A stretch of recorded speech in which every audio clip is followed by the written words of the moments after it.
आज हम ये देखेंगे कि ट्रांसफार्मर की रेटिंग हमेशा वीए के अंदर ही क्यों रहती है। वीए का मतलब होता है वोल्ट एम्पियर। हमने अक्सर ट्रांसफार्मर की नेम प्लेट पे देखा होगा या सुना होगा कि ये ट्रांसफार्मर इतने वीए का है, इतने केवीए का है, इतने एमवीए का है। तो आखिर में इसकी रेटिंग हमेशा वीए के अंदर ही क्यों रहती है, आज हम ये देखेंगे। इसके पहले हमको ये पता होना चाहिए कि लोड कितने टाइप के होते हैं।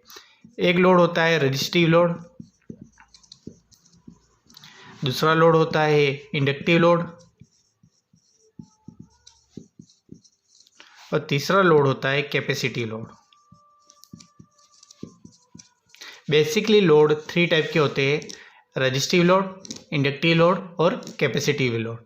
इन तीनों लोड के बारे में हम आगे डिटेल में देखेंगे, तो आपको ऐसे ही पता चल जाएगा कि ट्रांसफार्मर की रेटिंग वीए के में आखिर में क्यों होती है। मैन्युफैक्चरिंग कंपनियां ट्रांसफार्मर की रेटिंग हमेशा वीए के अंदर क्यों लगाती है, क्यों करती है। तो फर्स्ट है रजिस्टिव लोड। ये रजिस्टिव लोड का सिंबल होता है, ये हमारा वोल्टेज सोर्स है वी। अब हम देखेंगे कि रजिस्टिव लोड के अंदर जो करंट है और वोल्टेज है, इन दोनों का ग्राफ लगभग एक जैसा ही होता है। इसके अंदर वोल्टेज जब बढ़ता जाता है, पीक पॉइंट पे जब वोल्टेज जाता है तो करंट ही भी उसी पीक पॉइंट पे ही जाता है।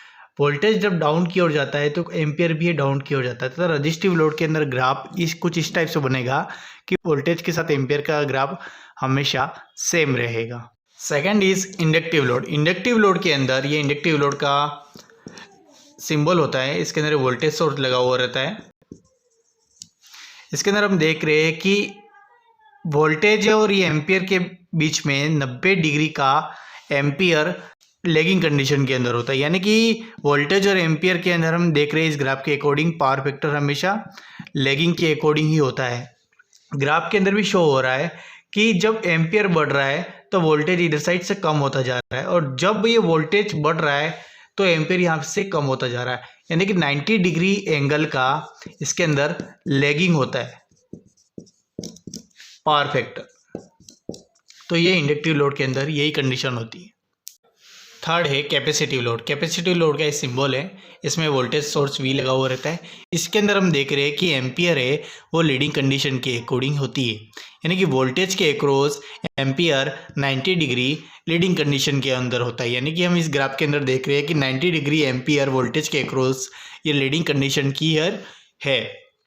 तो हमको ये इससे पता चलता है कि कैपेसिटिव लोड हमेशा लीडिंग पावर वेक्टर की ओर ही रहता है। यह है कैपेसिटेंस लोड, ये इंडक्टिव लोड, ये है वोल्टेज सोर्स। अब हमने इंडक्टिव लोड के में पावर फैक्टर सपोज 0.5 है, तो हम ऑब्वियसली पावर फैक्टर इंप्रूव करने के लिए हमको कैपेसिटर लगाना पड़ेगा, क्योंकि ये इंडक्टिव लोड में लेगिंग पावर फैक्टर है। लेगिंग पावर फैक्टर को हमको लीडिंग की ओर ले जाना है, यानी कि इसका यूनिटी 1 लाना है। पावर फैक्टर यूनिटी 1 लाने के लिए हमको कैपेसिटर लगाने पड़ेंगे। कैपेसिटर हमको कितने लगाने पड़ेंगे, कितने केवीआर का लगाना पड़ेगा, इसके लिए मैं अलग से वीडियो इसके बाद अपलोड कर दूंगा। सारा एक ही वीडियो में आ जाएगा तो आप लोग बोर हो जाएंगे। इसके अक्रॉस एक कैपेसिटर लगाएंगे तो इसका पावर फैक्टर ये इम्प्रूव होगा। तो इस ग्राफ के अंदर भी हम देख रहे हैं कि जब कोस एंगल कोस थीटा, अगर कोस थीटा की थीटा की वैल्यू अगर हमको 0 डिग्री एंगल आ जाए वोल्टेज और एम्पियर के बीच में, तो कोस 0 की वैल्यू होती है हमेशा 1। यानी कि हमारा पावर फैक्टर ये 1 आ जाएगा। इसमें एंगल जैसे कि यहाँ पे 60 डिग्री है और यहाँ पर भी 60 डिग्री है, तो हमको यहाँ पे 90 डिग्री का एंगल भी नहीं ला सकते। यहाँ पे हमको एम्पियर और वोल्टेज के बीच में 0 डिग्री एंगल लगाना पड़ेगा। यानी कि इस ग्राफ के आई बार को हमको यहाँ तक लाना पड़ेगा और इस आई बार को हमको यहाँ तक लाना पड़ेगा। यानी कि इन दोनों के बीच में ग्राफ लगभग कुछ इस टाइप से बनेगा। तो हमारा पावर फैक्टर ये 1 आ जाएगा। यानी कि वोल्टेज और एम्पियर के बीच में जो एंगल है वो 0 डिग्री होगा, और हम जानते हैं कि cos 0 इज इक्वल टू 1। तो हमारा पावर फैक्टर ये ऑटोमेटिक मेंटेन हो जाएगा। हम एक एग्जांपल के थ्रू इसको समझते हैं। ये हमारा वोल्टेज सोर्स है, ये हमारा एक घर है जिसके अंदर 5 किलोवाट रनिंग किलोवाट है। इसके अंदर वोल्टेज और एम्पियर के बीच में जो एंगल है सपोज वो 60 डिग्री 60 डिग्री होने के कारण ये cos 60 इज इक्वल टू 1/2 यानी कि 0.5। हमको पता है कि P F is equal to KW divided KV होता है। यानी कि power factor is equal to kilowatt divided KVA होता है। तो इसके अंदर केवीए तो हम कैसे निकाल सकते हैं, kilowatt divided power factor. KVA divided power factor करने के बाद तो हमको किलोवाट ये पता है 5 किलोवाट है और पावर फैक्टर हमको पता है 0.5 है, तो इनका डिवाइडेशन के थ्रू हमको 10 केवीए मिल गया। यानी कि we have loss 5 kilowatt to maintain 5 kilowatt load at home. हमको 5 किलोवाट का लॉस हो रहा है 5 किलोवाट को हमारे घर के अंदर चलाने के लिए, यानी कि टोटल हमको जो केडब्ल्यू लग रहा है वो 10 यूनिट का लग रहा है और हमारे घर पर वो 5 यूनिट ही कंजप्शन कर रहा है।